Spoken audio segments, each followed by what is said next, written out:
स्वः तत्सवितुर्वरेण्यं भर्गो देवस्य धीमहि धियो यो नः प्रचोदयात्। ॐ सहना भवतु सहनौ भुनक्तु सह वीर्यं करवावहै तेजस्विनावधीतमस्तु मा विद्विषावहै। ओम शांति शांति शांति। श्रुति स्मृति पुराणानाम् आलयं करुणालयं नमामि भगवत्पाद शंकरं लोकशंकरं शंकरं शंकराचार्यं केशवं बादरायणं सूत्रभाष्यकृतौ वन्दे भगवन्तौ पुनः पुनः। ओम त्वमेव माता च पिता त्वमेव त्वमेव बन्धुश्च सखा त्वमेव त्वमेव विद्या द्रविणं त्वमेव सर्वं मम देव देव। ओम गुरुदेव भगवान शिव शंकर भोलेनाथ कैलाशपति महाराज की जय हो। श्री कृष्ण शरणं मम श्री कृष्ण शरणं मम श्री कृष्ण शरणं मम श्री कृष्ण शरणं मम। देव ऋषि नारद भगवान की जय, श्री सूत जी महाराज की जय, शौनक आदि ऋषियों की जय, महर्षि व्यास भगवान की जय हो, महर्षि शुकदेव भगवान की जय हो, शंकराचार्य भगवान की जय हो, स्वामी चिन्मयानंद भगवान की जय हो, स्वामी दयानंद भगवान की जय हो, स्वामी प्रबुदानंद भगवान की जय हो, माता पिता की जय हो, सभी गुरु देवताओं की जय हो, सभी गुरु देवताओं की जय हो।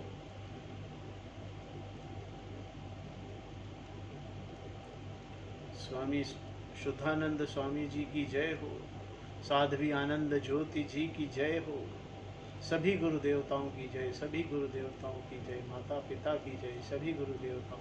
श्री कृष्ण गोविंद हरे मुरारी हे नाथ नारायण वासुदेवा। श्री कृष्ण गोविंद हरे मुरारी हे नाथ नारायण वासुदेवा।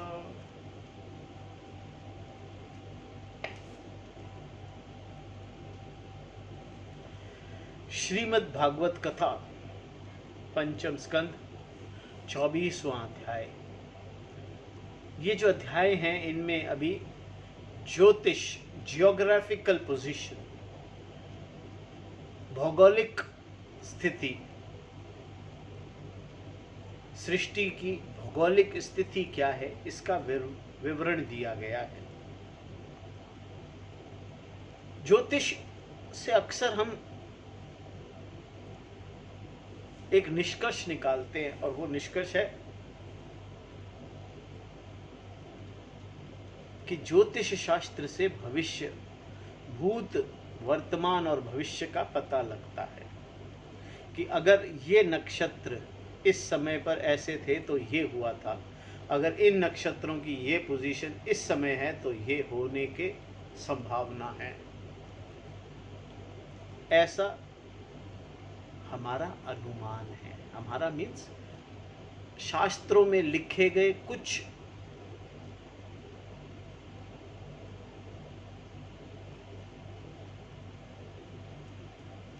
पार्ट द्वारा, कुछ पोर्शन में शास्त्रों में ये लिखा गया है ऐसा, जिसका निष्कर्ष अक्सर लोग निकालते ऐसे हैं और अपने भविष्य के बारे में सोचना शुरू कर देते हैं। और हम मेन बात को भूल जाते हैं, क्योंकि हम लक्ष्य को, जो लक्ष्य है, जो इस जीव का लक्ष्य है, इस जीव का लक्ष्य है आत्मा के परमात्मा का एकाकार, आत्मा और परमात्मा का एकाकार को समझना, वो इस जीव का मनुष्य शरीर द्वारा लक्ष्य है।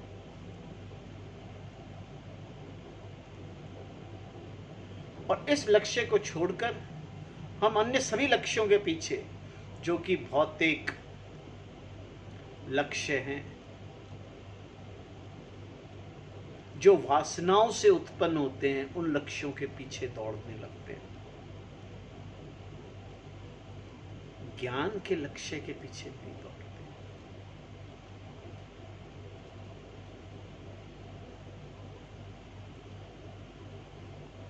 जबकि इस शरीर में जीव के होने का एक ही लक्ष्य है, और वो लक्ष्य है आत्मा और परमात्मा के एकाकार को समझना। जो विभिन्न शास्त्रों की विभिन्न अलग अलग किताबों, अलग अलग पुराणों, उपनिषदों, वेदों द्वारा डिस्क्रिप्ट किया गया है, विवरण दिया गया है। क्योंकि इसमें कर्म कांड के ऊपर बहुत ज्यादा डिस्क्रिप्शन दे दिया गया, तो हम लोग कर्म कांड में फंस जाते हैं, कर्म कांड से बाहर नहीं निकलते। और कर्म कांड भी क्या, इस शरीर द्वारा किए गए कर्मों को अपना समझना कि ये मेरे द्वारा किए गए कर्म हैं, चाहे पुण्य हो या पाप हो या कुछ भी, कोई भी कर्म हो, उन कर्मों को हम अपना समझ लेते हैं कि ये मेरे द्वारा किए जा रहे हैं।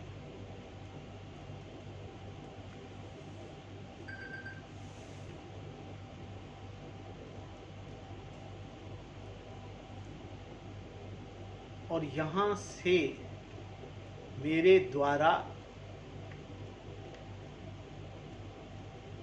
से अहंकार भाव उत्पन्न। अहंकार का मतलब घमंड या वो अहंकार नहीं। अहंकार माने मेरे मैं को समझ, मैं को ये शरीर समझ लेना, मैं को परमात्मा से अलग समझ लेना, आत्मा को, इस आत्मा को परमात्मा से, जो परमात्मा है, जो कि ये एक्चुअली है, इसका स्वरूप परमात्मा ही है, पर हम इसे अपनी एरर दृष्टि, एरर माने त्रुटि की वजह से इसे अलग समझ लेते हैं। पहले इसे हम अलग समझते हैं और फिर मैं समझ करके और अहंकार में चले जाते हैं। अहंकार मीन्स अलग समझना, अपने आप को परमात्मा से अलग समझना अहंकार है। इसमें अहंकार वो अहंकार नहीं है जिस अहंकार की बात अक्सर लौकिक शब्दों में जिसका विवरण दिया जाता है, वो अहंकार नहीं। अहंकार का मतलब ईश्वर से अपने आप को अलग समझना। इस एरर को अहंकार ही कहते हैं। अपने आप को अलग समझ करके फिर मैं आया, मैं गया, इस चक्र में और कर्मों के चक्र में फंस जाते हैं।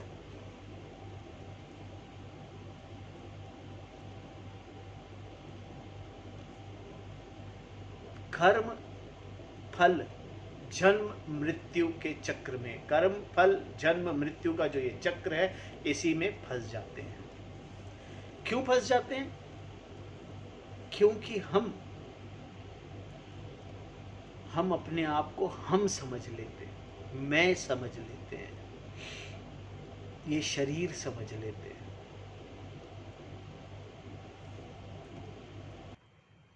जो कि अविद्या की वजह से है। अविद्या मीन्स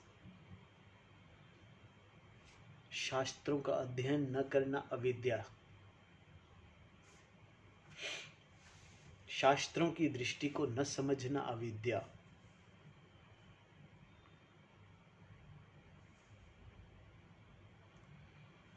तो इस आत्मा को परमात्मा समझना ही इस शरीर का, इस मनुष्य जीवन का लक्ष्य है। इसको हम परमात्मा से अपने आप को अलग समझ के जन्म और मृत्यु के, कर्म और फल के चक्र में बांध लेते हैं। फिर हमारे को सारे सुख दुख, राग द्वेष, लाभ हानि और हर परिस्थिति में से गुजरना पड़ता है। जब हम अपने आप को जीव मान लेते हैं, परमात्मा से अलग, तभी जन्म होता है। क्योंकि परमात्मा तो कुटस्थ है, स्थिर है, पर सिर्फ परमात्मा है।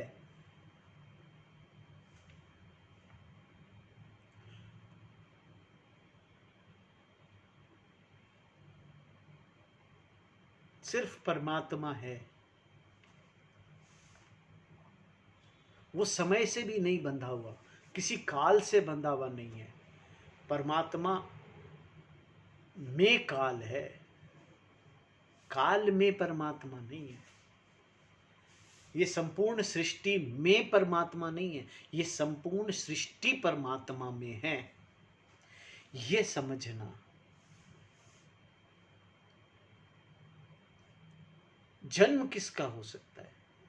मेरा तो जन्म हो ही नहीं सकता। मेरा परमार्थ दृष्टि से जन्म नहीं हो सकता, पॉसिबल ही नहीं है। परमात्मा दृष्टि से मेरा जन्म नहीं हो सकता, क्योंकि मैं तो मौजूद हूं। जिस प्रकार समंदर में लहरें उत्पन्न होती हैं और बैठ जाती हैं, लुप्त हो जाती हैं,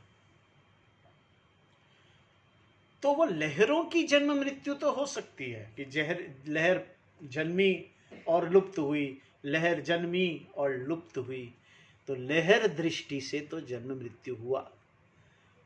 पर पानी की दृष्टि से, पानी तो पहले ही था, पानी बाद में था और पानी ही लहर में था। तो उस दृष्टि से तो ना तो जन्म हुआ और ना ही मृत्यु हुई। जिसका जन्म हुआ था वो पहले भी था, और जब हमें वो किसी रूप में दिखा तब भी था, और बाद में भी है, लुप्त होने के बाद भी है।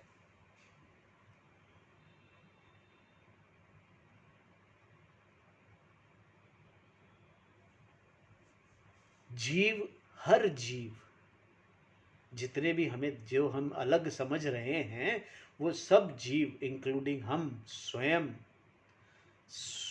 परमात्मा हैं, परमात्मा हैं। ना हम कभी पैदा होते हैं और ना कभी मरते हैं। परमात्मा रूप लेते हैं और रूप त्यागते रहते हैं।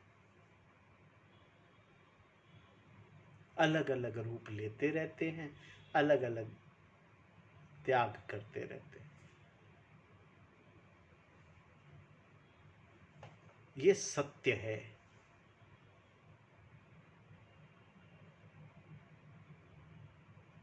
ना तो जन्म है और ना मृत्यु है। इसीलिए भगवान कहते हैं कि शोक किसका, किसका शोक कर रहे हैं? अशोचनीय। मैं शोक करने योग्य नहीं हूं। अगर आप जन्म में खुशी मना रहे हैं तो किसकी खुशी मना रहे हैं? पैदा हुआ कौन? वो तो यही था, ऑलरेडी था। एक नया रूप आपको नए रूप में दिख रहा है, और वो भी सिर्फ आप अपनी दृष्टि से देख रहे हैं। परमात्मा दृष्टि से तो है ही नहीं कुछ भी। पानी की दृष्टि से लहर है ही नहीं। कहाँ है लहर? कौन सी लहर? लहर की दृष्टि से लहर दिखती है, इसलिए हमारी दृष्टि से जन्म होता है, हमारी दृष्टि में ही मृत्यु होती है।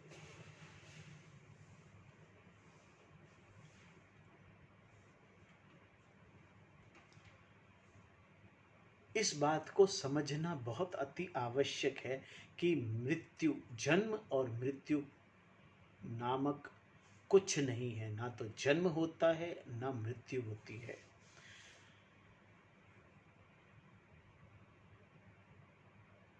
परमात्मा है। ये जानने के लिए ही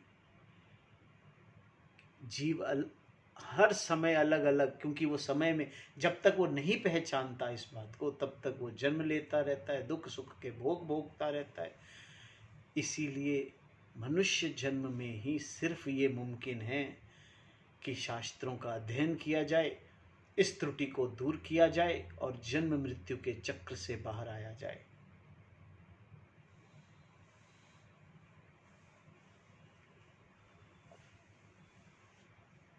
कि जन्म मृत्यु के चक्कर से बाहर कैसे आ जाएंगे जब हम है ही नहीं। ये आप समझ रहे हैं अभी भी सिर्फ आप अपनी दृष्टि से, मैं अपनी दृष्टि से ये समझ रहा हूँ। कौन सी दृष्टि से? इस रूप की दृष्टि से ये समझ रहा हूँ। परमात्म दृष्टि से अभी भी नहीं समझ। जिस वक्त ये परमात्म दृष्टि से समझ आएंगे, समझेंगे, उस वक्त मोक्ष होगा। उस वक्त वक्त नहीं होगा, वक्त भी नहीं होगा, वो ज्ञान ही मोक्ष है।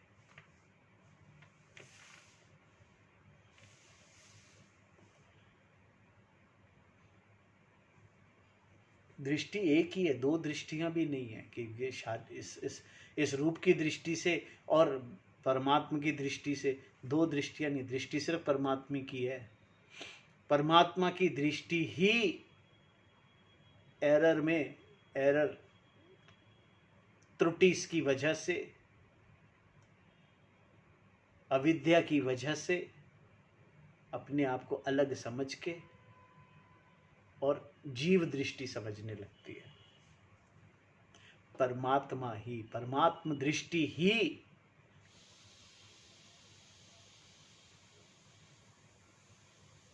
किसी और की दृष्टि नहीं, परमात्मा की दृष्टि। ऐसा नहीं कि दो दृष्टियां हैं, दो लोग हैं, नहीं, ऐसा नहीं है। एक ही दृष्टि है, परमात्मा दृष्टि, जो त्रुटि की वजह से परमात्मा से अपने आप को अलग समझती है।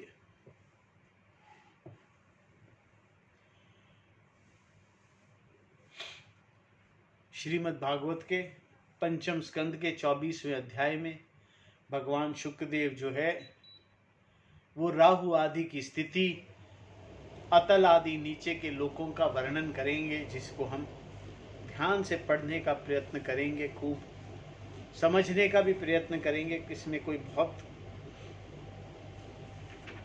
विशेष पूर्ण बात नहीं है, बट फिर भी श्री शुक्रदेव भगवान कहते हैं, परीक्षित, कुछ लोगों का कथन है कि सूर्य से 10,000 योजन नीचे राहु नक्षत्रों के समान घूमता है। इसने भगवान की कृपा से देवत्व का और ग्रहत्व प्राप्त कर लिया है। स्वयं को सिंह का पुत्र असुराधम होने के कारण किसी प्रकार इस पद के योग्य नहीं है। इसके जन्म और कर्म हम लोग आगे वर्णन करेंगे। सूर्य जो अत्यंत तपता हुआ मंडल है, उसका विस्तार 10,000 योजन बतलाया जाता है। इसी प्रकार चंद्रमा मंडल का विस्तार 12,000 योजन और राहु का 13,000 योजन। अमृतपान के समय राहु देवता के वर्ष में सूर्य और चंद्रमा के बीच भी आकर बैठ गया था। उस समय सूर्य और चंद्रमा ने इसका भेद खोल दिया था। इस वैर को याद करके यह अमावस्या और पूर्णिमा के दिन पर उन पर आक्रमण करता है। यह देखकर भगवान ने सूर्य और चंद्रमा की रक्षा के लिए उन दोनों के पास अपने प्रिय आयुध सुदर्शन चक्र को नियुक्त कर दिया। वह निरंतर घूमता रहता है, इसलिए राहु उसके असहाय तेज से उद्विग्न और चिकित्सित होकर मुहूर्त मात्र होने के समान टिक कर फिर सहसा लौट जाता है। उसके उतनी देर उनके सामने ठहरने को ही लोग ग्रहण कहते हैं। राहु के 10,000 योजन नीचे सिद्ध, चारण और विद्याधर आदि के स्थान हैं। उसके नीचे जहाँ तक वायु की गति है वो और बादल दिखाई देते हैं, वह अंतरिक्ष लोक है। यह यक्ष राक्षस पिशाच और भूतों का विहार स्थल है। उसके नीचे 100 योजन की दूरी पर यह पृथ्वी है, जहाँ तक हंस, गिद्ध, बाज और गरुड़ आदि प्रधान प्रधान पक्षी उड़ सकते हैं, वहीं तक इसकी सीमा है। पृथ्वी के विस्तार और स्थिति आदि का वर्णन तो हो ही चुका। इसके भी नीचे अतल, वितल, सुतल, तलातल, महातल, रसातल और पाताल नाम के 7 भूविवर भूगर्भस्थित बिल या लोक हैं। यह एक के नीचे एक 10,000 योजन पर दूरी पर स्थित हैं और इनमें से प्रत्येक की लंबाई चौड़ाई 10,000 योजन की दूरी पर स्थित है और इनमें से प्रत्येक की लंबाई चौड़ाई भी 10,000 योजन की है। यह भूमि के बिल भी एक प्रकार के स्वर्ग ही हैं। इनमें स्वर्ग से भी अधिक विषय भोग, ऐश्वर्य, आनंद, संतान, सुख और धन संपत्ति है। यहाँ के वैभवपूर्ण भवन, उद्यान, क्रीड़ा स्थलों में दैत्य, दानव, नाग और तरह तरह के मायावी क्रीड़ाएं करते हुए निवास करते हैं। वह सब गृहस्थ आश्रम का पालन करने वाले हैं। उनके स्त्री, पुत्र, बंधु बांधव और सेवक लोग उनका बड़ा प्रेम रखते हैं और सदा प्रसन्नचित रहते हैं। उनके भोगों में बाधा डालने की इंद्र आदि भी समर्थ नहीं है। महाराज, इन बिलों में मायावी मय दानव की बनाई हुई अनेकों पुरियां शोभा जगमगा रही हैं, जो अनेकों जाति की सुंदर श्रेष्ठ मणियों से रचे हुए चित्र विचित्र भवन, परकोटे, नगर द्वार, सभा भवन, मंदिर, बड़े बड़े आंगन और ग्रहों से सुशोभित है तथा जिनकी कृत्रिम भूमियां फर्शों पर नाग और असुरों के जोड़े एवं कबूतर, तोता, मैना आदि पक्षी किलहल करते रहते हैं। ऐसे पातालाधिपति के भव्य भवन में पुरियों की शोभा बढ़ाते हैं। वहाँ के बगीचे भी अपनी शोभा से देवलोक के उद्यानों की शोभा को मात करते हैं।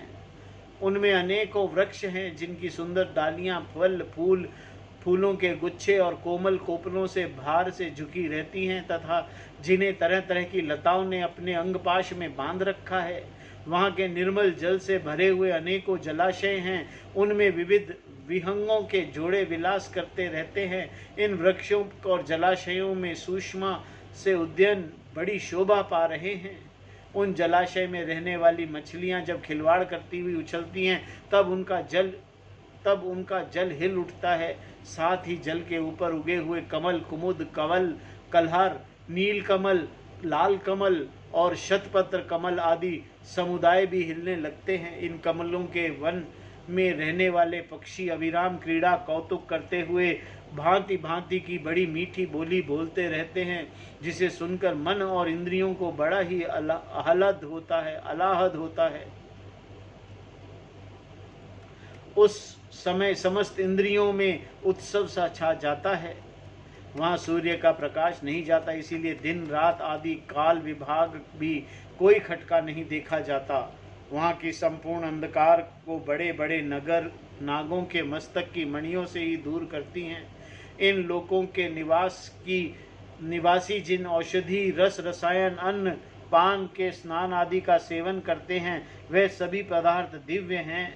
इन दिव्य वस्तुओं के सेवन से उन्हें मानसिक या शारीरिक रोग नहीं होते तथा झुर्रियाँ पड़ जाना, बाल पक जाना, बुढ़ापा आ जाना, देह का कांतिहीन हो जाना, शरीर से दुर्गंध आना, पसीना चूना, थकावट अथवा शिथिलता आना तथा आयु के साथ शरीर की अवस्थाओं का बदलना, यह कोई विकार नहीं होते। वे सदा सुंदर, स्वस्थ, जवान और शक्ति संपन्न हो रहते हैं। उन पुण्य पुरुषों की भगवान की तेज स्वरूप सुदर्शन चक्र के सिवा और किसी साधन से मृत्यु नहीं हो सकती। सुदर्शन चक्र के तो आते ही भय के कारण असुर मणियों की गर्भसा और गर्भपात हो जाता है। अतल लोक में मय दानव का पुत्र असुर बल रहता है। उसने 96 प्रकार की माया रची है। उनमें से कोई कोई आज भी मायावी पुरुष में पाई जाती है। उसने एक बार जमाई ली थी और उस समय मुख से सैवरिणी, केवल अपने वर्ण के पुरुषों में रमण करने वाली, कामनी, अन्य वर्णों में पुरुषों में समागम करने वाली और पुषांचली, अत्यंत चंचल स्वभाव वाली 3 प्रकार की स्त्रियां उत्पन्न हुई। यह उस लोक में रहने वाले पुरुषों को हाटक नाम का रस पिलाकर संभोग करने में समर्थ बना लेती हैं और फिर उनके साथ अपनी हाव भावमयी चितवन, प्रेममयी मुस्कान, प्रेमालाप और आलिंगन आदि द्वारा यथेष्ट रमण करती हैं। उस हाट का रस को पीकर मनुष्य मदांध सा हो जाता है और अपने को 10,000 हाथियों के समान बलवान समझकर मैं ईश्वर हूँ, मैं सिद्ध हूँ, इस प्रकार बढ़ बढ़कर बातें करने लगता है। उसके नीचे वितल लोक में भगवान हाटकेश्वर नामक महादेव जी अपने पार्षद भूतगणों के सहित रहते हैं। वे प्रजापति की सृष्टि की वृद्धि के लिए भवानी के साथ विहार करते रहते हैं। उन दोनों के तेज से वहाँ हाटकी नाम की एक श्रेष्ठ नदी निकली है। उसके जल को वायु प्रज्वलित अग्नि बड़े उत्साह से पीता है। वह जो हाटक नाम का सोना थूकता है, उससे बने हुए आभूषणों को दैत्य राजों के अंतपुरों में स्त्री पुरुष सभी धारण करते हैं। वितल के नीचे सुतल लोक है, उसमें महायशस्वी पवित्र कीर्ति विरोचन पुत्र बलि रहते हैं। भगवान ने इंद्र का प्रिय करने के लिए अदिति के गर्भ से वटु वामन रूप में अवतीर्ण होकर उनसे 3 लोक छीन लिए थे।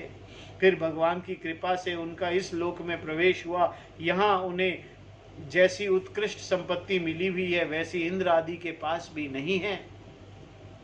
अतः वह उन्हीं पूज्यतम पुरुष को अपने धर्म आचरण द्वारा आराधना करते हुए यहाँ आज भी निर्भयता पूर्वक रहते हैं।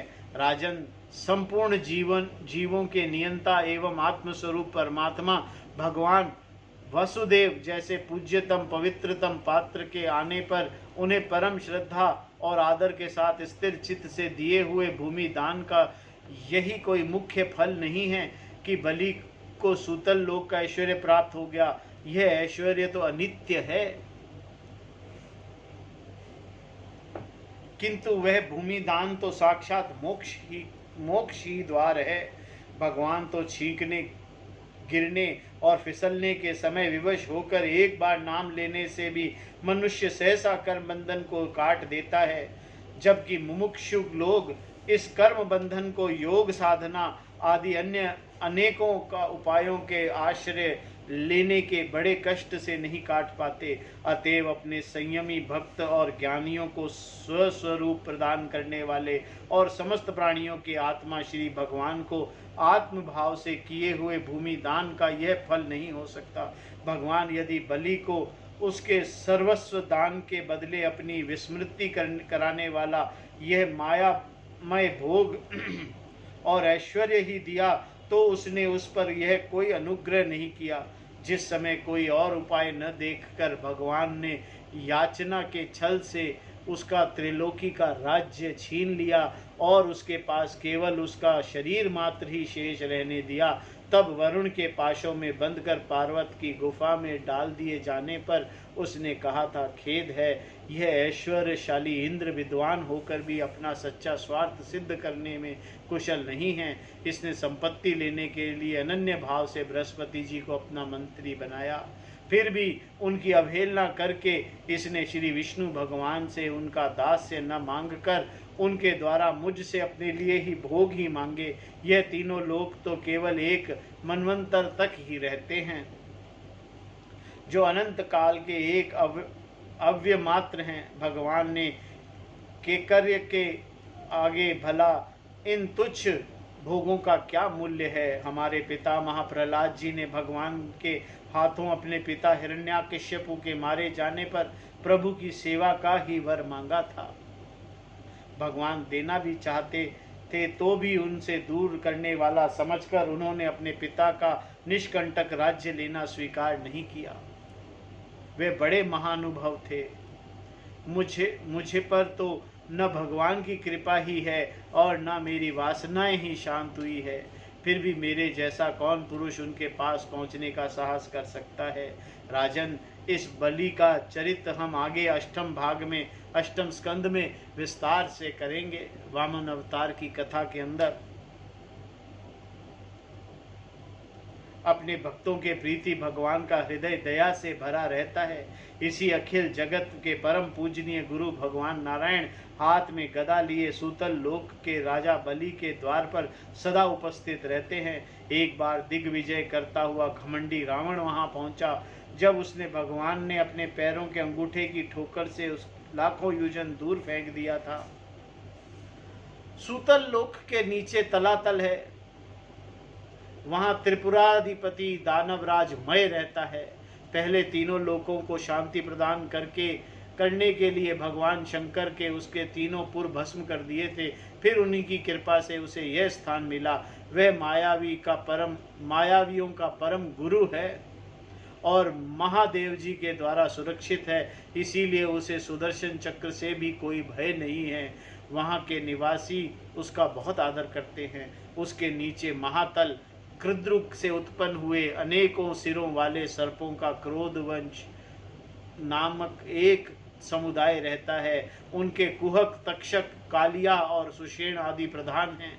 उनके बड़े बड़े फन हैं। वे सदा भगवान के वाहन पक्षीराज गरुड़ जी से डरते रहते हैं, तो भी कभी कभी अपने स्त्री, पुत्र, मित्र और कुटुंबों के संग प्रमत्त होकर विहार करने लगते हैं। उसके नीचे रसातल में पणि नामक दैत्य और दानव रहते हैं। वे निवांत कवच, काल्य और हिरण्यपुरवासी भी कहलाते हैं।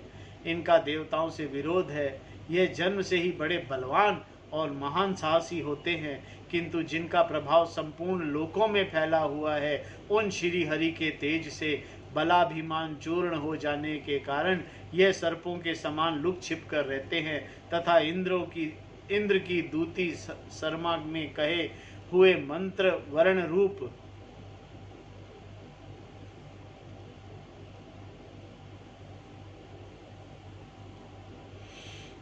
वाक्य के कारण सर्वदा इंद्र से डरते रहते हैं। रसातल के नीचे पाताल है। वहाँ शंख, कुलिक, महाशंख, श्वेत, धनंजय, धृतराष्ट्र, शंखचूड़, कंबल, अश्वतर और देवदत्त आदि बड़े क्रोधी और बड़े बड़े फेनों वाले नाग रहते हैं। इनमें वासुकी प्रधान हैं। उनमें से किसी के 5, किसी के 7, किसी के 10, किसी के 100 और किसी के 1000 सिर हैं। उनके फनों में दमकती हुई मणियां उनके प्रकाश से पाताल लोक को सारा अंधकार नष्ट कर देती हैं। ये पाताल की कथा है। ओम नमो भगवते वासुदेवाय। ओम श्री कृष्णाय गोविंदाय। ओम नमो भगवते वासुदेवाय।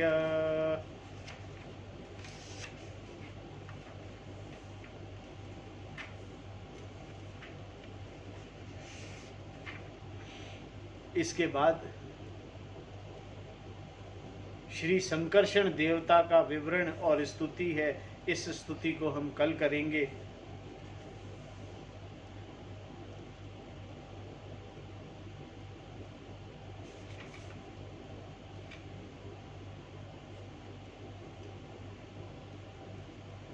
और नरकों की विभिन्न गतियों का वर्णन, ये दोनों चैप्टर हम कल करेंगे। ओम श्रीमन्नारायण नारायण नारायण भजमन नारायण नारायण नारायण। ओम नमो भगवते वासुदेवाय। आरती अति पावन पुराण की, धर्म भक्ति विज्ञान खान की। आरती अति पावन पुराण की, धर्म भक्ति विज्ञान खान की। महापुराण भागवत निर्मल शुक मुख विगलित निगम कल्प फल, परमानंद सुदारसमय कल लीलारति रस रस निधान की। आरती अति पावन पुराण की, धर्म भक्ति विज्ञान खान की।